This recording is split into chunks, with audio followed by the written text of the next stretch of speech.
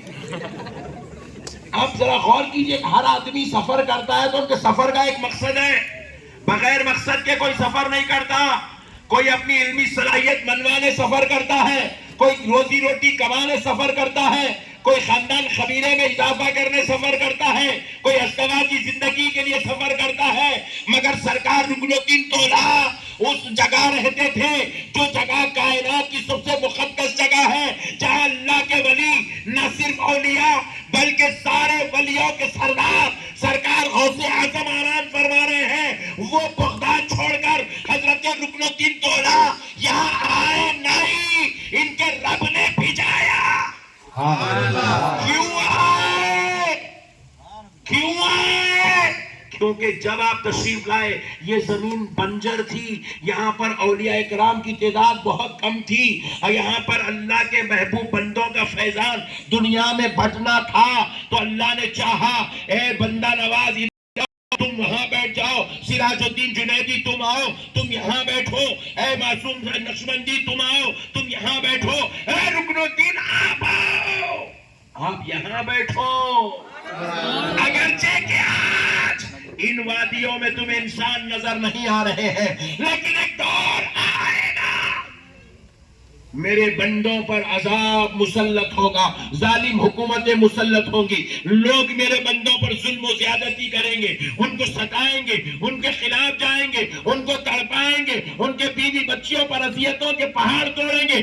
ایسے وقت میں میرے بندوں کو اگر میں مدد عطا کروں گا تو ان گناہگاروں کے چہروں کو دیکھ کر نہیں، تمہاری مزارات مقدسہ کو دیکھ کر رحمت عطا کروں گا۔ سبحان اللہ، اللہ نے ان کو ہمارے خاطر بٹھایا میرے بھائی، سبحان اللہ، یہ ہمارے لیے آئے ہوئے لوگ ہیں، اللہ نے ان کو ہمارے لیے بھیجایا۔ یہ رکن الدین طولہ کو اب یہ نہ سمجھنا صرف ایک ولی ہے، نہیں، یہ ایک فیضان کا مرکز ہے، سبحان اللہ، یہ رحمت کا مرکز ہے، یہ دعاؤں کی قبولیت کا مرکز ہے، یہ رب کے قرب کو پانے کا مرکز ہے، یہ عرفان مصطفیٰ حاصل کرنے کا مرکز ہے، یہ معرفت الہی لینے کا مرکز ہے، یہ خدا کے قرب میں جا کر اللہ کی بارگاہ سے اپنے آپ کو دوزخ سے بچا کر جنتیوں میں نام لکھوانے کا مرکز ہے۔ سبحان اللہ، سبحان اللہ، آپ اس کو معمولی دربار مت سمجھیے گا میرے پیارے بھائیوں۔ یہ سب بیکار چندی لوگوں کی وجہ سے آج یہ ظالموں کو موقع مل رہا، ہمارے اوپر مسلط ہوتے چلے جا رہے ہیں۔ بیوقوف کل تک بولتے رہے اللہ کے ولیوں کو نہیں ماننا، ولیوں کو نہیں ماننا، ولیوں کو نہیں ماننا، ولیوں کو نہیں ماننا۔ نہیں آ رہی آواز؟ بنڈا لے کے ڈالو مائک۔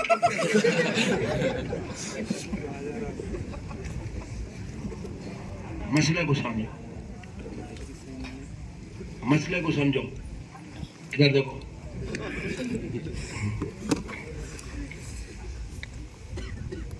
یہ جو اللہ کے ولی ہے نا، کل تک پٹھے بولتے رہے درگاہ کو نکو جاؤ، درگاہ کو نکو جاؤ، درگاہ کو نکو جاؤ، درگاہ کو نکو جاؤ، درگاہ کو نکو جاؤ۔ اللہ تعالیٰ بھی دیکھتا رہا، اب سدھریں گے، جب سدھریں گے، اب سدھریں گے، جب سدھریں گے، اب توبہ کریں گے، جب کر رہے اتنے پٹھے، اور شرارت پہ شرارت اور بدماشی پہ بدماشی کر رہے۔ اللہ لا کے 2014 میں پٹھوں کے اوپر مسلط کر دیا، بیٹھ پٹھے بٹھا دیا اللہ۔ اب کیا ہو رہا ہے؟ آؤ بھائی پورے مسلمان ایک ہو جاؤ، پورے مسلمان ایک ہو جاؤ۔ ارے ڈارلنگ، ارے ہولے تو گنہگاروں کو ایک جگہ کرنے کے بجائے ولیوں سے جڑ جانا۔ سبحان اللہ، سبحان اللہ، پورے 40 کروڑ گنہگار ایک جگہ ہو کے بھی اللہ کی قسم کچھ نہیں کر سکتے۔ رکن الدین طولہ اگر زبان ہلا دے آج کی رات میں انقلاب برپا ہو جائے۔ سبحان اللہ، سبحان اللہ، سبحان اللہ، یا رسول اللہ، یا رسول اللہ۔ نہیں، ہم کو بول رہے ہیں مولانا آپ بھی ذرا ہم لوگوں کے خلاف نہ کرو تقریر، ذرا کلم اکٹی ہونا ہو گیا تو دیوانے، تو خدا کی قدرت کچھ نہیں سمجھا دیوانے۔ ہم 313 تھے، 40 کروڑ نہیں تھے، صرف 313 تھے، سبحان اللہ اور پوری دنیا پہ غالب تھے، کیونکہ 313 میں ایک بھی نبی سے ٹوٹا ہوا نہیں تھا، 313 میں ایک بھی بے ادب نہیں تھا، 313 میں ایک بھی گستاخ نہیں تھا، تو ہم 313 تھے تو پوری دنیا پہ غالب تھے۔ ہم میدان کربلا میں صرف 72 تھے، سبحان اللہ میدان کربلا میں 72 تھے، اگرچہ کہ کربلا میں 72 کے 72 نفوس قدسیہ نے اپنے گردنوں کو کٹوا دیا، مگر پھر بھی اس کے باوجود ہماری ہار نہیں ہوئی، جان جانے کے بعد بھی ہم سرفراز ہوئے، کامیاب ہوئے، سر بلند ہوئے، ہماری جان لینے والے نیست و نابود ہو گئے، ہلاک و برباد ہو گئے، مگر مسلمان غالب تھا، اسلام غالب تھا، میدان کربلا سے اسلام ڈوبا نہیں، اسلام ابل گیا، اسلام پھیل گیا، کیوں؟ کیونکہ 72 میں ایک بھی بے ادب نہیں تھا، سبحان اللہ ایک بھی گستاخ نہیں تھا۔ صلاح الدین ایوبی نکلے، فلسطین پہ قابض ہو گئے، سبحان اللہ کتنے تھے صلاح الدین ایوبی کے ساتھ؟ کتنے تھے؟ ہزاروں کی تعداد تھی، ہزاروں مل کے پوری دنیا کو پانی پلا دیے تھے، سبحان اللہ کئی کو اتنا غالب آ گئے تھے، کیونکہ ان ہزاروں میں ایک بھی بے ادب نہیں تھا ایک بھی بے ادب ایک بھی گستاخ۔ اب ہم 40 کروڑ ہے، ووٹ ہمارے ہاتھ میں، پھر بھی ہم وجہ کیا ہے؟ کیونکہ ہمارے اندر بے ادب ہے، ہمارے اندر گستاخ ہے، ہمارے اندر نبی کا علم غیب کا انکار کرنے والے ہیں، ہمارے اندر غوث و خواجہ سے نفرت کرنے والے ہیں، ہمارے اندر رکن الدین تولا، بندہ نواز، سراج الدین جنیدی کے تعلق سے بدعقیدگی رکھنے والے ہیں۔ ظالموں سن لو، تم 40 کروڑ کیا 4000 کروڑ بھی ہو جاؤ، تم سرفراز نہیں ہو سکتے جب تک تمہارے اندر بزرگوں کا ادب پیدا نہیں ہو جائے گا، جب تک تمہارے اندر سے گستاخیاں ختم نہیں ہو جائے گی، سبحان اللہ جب تک تمہارے اندر سے اولیاء اللہ کی محبت، اولیاء اللہ کا پیار اور جذبہ پیدا نہیں ہوگا۔ یہ اللہ کے محبوب ہے میرے بھائی، اللہ سب کچھ برداشت کر سکتا ہے، دیکھو بے ادبی اللہ برداشت نہیں کرتا۔ قرآن کی ایک آیت میں آپ کو سنا تو ایک آیت ہے، عُتُلٍّ بَعْدَ ذَلِكَ زَنِيمٍ، اللہ کی قسم کھا کے کہہ رہا ہوں، پوری قرآن کے اندر اتنا جلالی خطاب اللہ کا کہیں اور نہیں ہے، اتنا جلالی خطاب نہیں ہے۔ کیا ہے زنیم کا معنی؟ کیا ہے؟ حرام کا نطفہ، حرام کا نطفہ ہے وہ جو میرے نبی کی بے ادبی کرتا ہے۔ اے حبیب، جو آپ کی بے ادبی کرے وہ اپنے باپ کی اولاد نہیں، وہ کسی اور کی اولاد ہے۔ میں نے کہہ رہا ہوں، اللہ کہہ رہا ہے، اللہ، آپ ذرا غور کرو، اللہ کو چھوڑ کے لوگ کیا کرے؟ بتوں کی پوجا کرے، مگر اللہ نے ان کے لیے جلالی خطاب نہیں فرمایا۔ قُلْ يَا أَيُّهَا الْكَافِرُونَ، کافرون کہا، قُلْ يَا أَيُّهَا النَّاسِ، یا أَيُّهَا النَّاسِ، کہتے اللہ نے ان کو بھی مخاطب کیا، اللہ نے ان کو حرام زادہ نہیں کہا، کافرون کہا، اللہ نے ان کو متنبع کیا، تنبیہ کیا، آخرت میں ان کا حشر کیا ہونے والا ہے بیان کیا۔ اللہ کو چھوڑ کر لوگوں نے جھاڑوں، پتھروں، سورج اور چاند کو اپنا خدا بنایا۔ اللہ رب العزت نے اس کے بعد بھی ان کو زنیم جیسا لفظ نہیں کہا، السفہاء جیسا لفظ اللہ نے ان کو نہیں کہا، تبت یدا ابی لہب جیسا لفظ اللہ نے ان کو نہیں کہا۔ مگر سنو مسلمانوں، جب بات مصطفیٰ کے بے ادبی کی آ گئی، جب بات نبی کے خلاف آ گئی، جب لوگ نبی کی گستاخی کرنے لگے، نبی پہ انگشت نمائی کرنے لگے، زبان درازی کرنے لگے، نبی کی طرف آنکھ اٹھانے لگے، تو رب نے کہا میرے نبی کی بے ادبی کرتا، میرے نبی کی گستاخی کرتا، میرے نبی کے خلاف بولتا، تو رب نے کیا کیا؟ کہا میرے مصطفیٰ جو میرے خلاف بولے میں اس کے پردے نہیں کھولوں گا، مگر جو تیرے خلاف بولے مجھے میرے رب ہونے کی قسم اس کی حقیقت کو بیان کر دوں گا، یہ کہہ کے دکھا دوں گا کہ یہ اپنے باپ کی اولاد نہیں، یہ کسی اور کی اولاد ہے۔ نعرہ تکبیر، اللہ اکبر نعرہ رسالت، یا رسول اللہ نعرہ رسالت، یا رسول اللہ علماء جامعہ زندہ باد حضور شان دکن زندہ باد، غوث یا غوث کا دامن نہیں چھوڑیں گے۔ اللہ رب العزت نے اس کا پورا بھانڈا پھوڑ دیا میرے بھائی۔ اکبر، اللہ اکبر۔ ارے وہ تو راز کی بات تھی نا، وہ تو پردے میں چھپی ہوئی بات تھی، اس کی ماں نے زنا کیا تھا، وہ تو کسی کو معلوم نہیں تھا نا۔ خود جس کے بارے میں یہ خطاب ہو رہا ہے اس کو بھی نہیں معلوم تھا کہ وہ اپنے باپ کی اولاد نہیں، وہ کسی اور کی اولاد ہے، اس کو بھی نہیں معلوم تھا، مگر نبی کی بے ادبی کیا۔ اللہ نے جمعہ کے دن ممبر پر نبی کو کھڑا کر کے نبی پہ آیت اتار دی، تنہائی میں بھی نہیں اتاری، جمعہ کے دن صحابہ کی مجلس میں آیات اتر رہی ہے تاکہ سب کو پتا چل جائے نبی کی گستاخی کرنے والا کوئی اور نہیں ہوتا، وہ کسی اپنے باپ کا نہیں، وہ کسی اور کا بیٹا ہوتا ہے۔ اللہ اکبر۔ اور یہ بھی پتا چل جائے یہ جو گستاخ آج مسجد میں بیٹھا ہوا ہے، جس کے متعلق یہ آیتیں اتر رہی تھی، وہ اس وقت مسجد میں بیٹھا ہوا تھا۔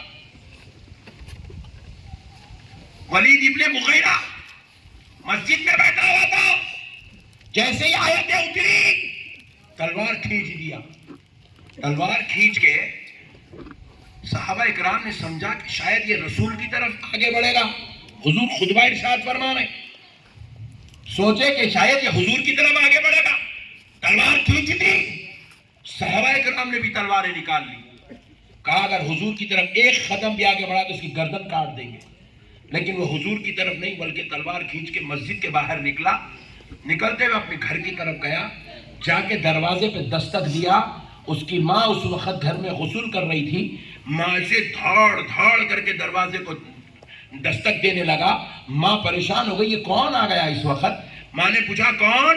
کہا ماں میں تیرا بیٹا ہوں، دروازہ کھول۔ دروازہ ماں کھولتی ہے، اپنی ماں کی گردن پہ تلوار رکھ دیتا، پوچھتا ماں بتا میں کس کا بیٹا ہوں؟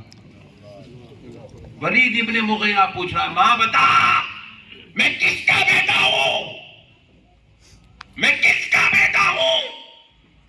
ماں نے پوچھا بیٹے پورا بچپن گزر گیا تو یہ سوال نہیں کیا، جوانی کا آدھا حصہ گزر گیا یہ سوال نہیں کیا، آج ایسے اچانک سوال کیوں کر رہا؟ کہا ماں ساری باتیں بعد میں کر، پہلے بتا میں کس کا بیٹا ہوں۔ اب ماں پھر دوسرا سوال کرتی ہے، قابل غور نکتہ ہے مسلمانوں سنو۔ ماں نے پوچھا بیٹا کیا تو محمد کی مجلس سے آ رہا ہے؟ اللہ اکبر، سبحان اللہ، سبحان اللہ۔ پوچھا ماں تو کیسے جانتی ہے میں ان کی مجلس سے آ رہا ہوں؟ کہا بیٹا تو جو سوال کر رہا ہے یہ غیب کی بات ہے، یہ ذرا زور سے بولو، یہ غیب کی بات ہے، سوائے محمد کے کوئی اور نہیں بتا سکتا۔ سبحان اللہ، سبحان اللہ۔ کہا اے ماں مجھے یہ بات محمد نے نہیں بتائی، ان کے رب نے ان پر قرآن اتارا، اور اس میں اس رب نے اتارا کہ اے حبیب جو تیری بھی ادبی کرے گستاخی کرے وہ کوئی اور نہیں، وہ کسی اور، وہ اپنے باپ کا بیٹا نہیں، وہ کسی اور کا بیٹا ہے۔ تو ماں کہنے لگی ہاں ہاں بیٹے تیرے والد میں اتنی صلاحیت نہیں تھی کہ میں اس سے کوئی اولاد پیدا کرتی، میں تیرے والد کو جہاں وہ کام کرتا تھا اسے توشہ دینے روزانہ جایا کرتی تھی، لنچ باکس دینے کے لیے، تو راستے میں روزانہ ایک چرواہا مجھے چھیڑا کرتا تھا، ایک بار میں اس کے شر میں مبتلا ہو گئی، اس سے میری صحبت ہو گئی اور اسی صحبت کی بدلے تو دنیا میں پیدا ہوا ہے۔ نبی کی گستاخی اور بے ادبی کرنے والا حرامی النسل ہوتا ہے، یہ اعلان قرآن کر رہا ہے۔ اللہ میرے پیارے بھائیوں اللہ تعالیٰ یہ سارے مسئلے کھول کے رکھ دیا، کیوں کھول کے رکھا میرے بھائی؟ کیوں بتایا اللہ ہم کو؟ یہ کیوں بتلا رہا ہے؟ ارے اسلام کیا تعلیم دیتا ہے؟ اگر آپ کو معلوم ہو گیا کہ آپ کا پڑوسی شرابی ہے تو آپ کو کیا حکم ہے؟ شریعت کا حکم کیا ہے؟ اس کے بارے میں دوسروں سے ذکر مت کرو کہ وہ شرابی ہے۔ آپ کو اگر اطلاع ہو گئی ہے کہ فلاں کے پاس جو ہے کوئی چور ہے تو آپ کو حکم کیا ہے کہ آپ اس کی چوری کا اعلان دوسروں سے مت کرو۔ ارے عیبوں کو چھپانے کی بات اسلام کر رہا ہے، نبی کی تعلیم ہم کو یہ دے رہی ہے لوگوں کے عیبوں کو چھپاؤ، عیب بیان ہی مت کرو، لوگوں کے بارے میں تم جو ہے بیان مت کرو، پیٹھ پیچھے کسی کی برائی مت کرو، کسی کی چغلی مت کرو، کسی کی برائی مت بیان کرو۔ اگر کسی میں عیب ہے، کمی ہے، گناہ ہے، کمزوری ہے، تم دوسروں کے سامنے بولتے مت پھرو، ورنہ تم پر بھی وہی گناہ مسلط ہوگا۔ ایک طرف شریعت ہم کو لوگوں کے عیب بیان کرنے سے روک رہی ہے اور دوسری طرف قرآن میں اللہ تعالی خود اس کے زانی ہونے کا پردہ فاش کر رہا ہے۔ سبحان اللہ سبحان یہ ولد الزنا ہے۔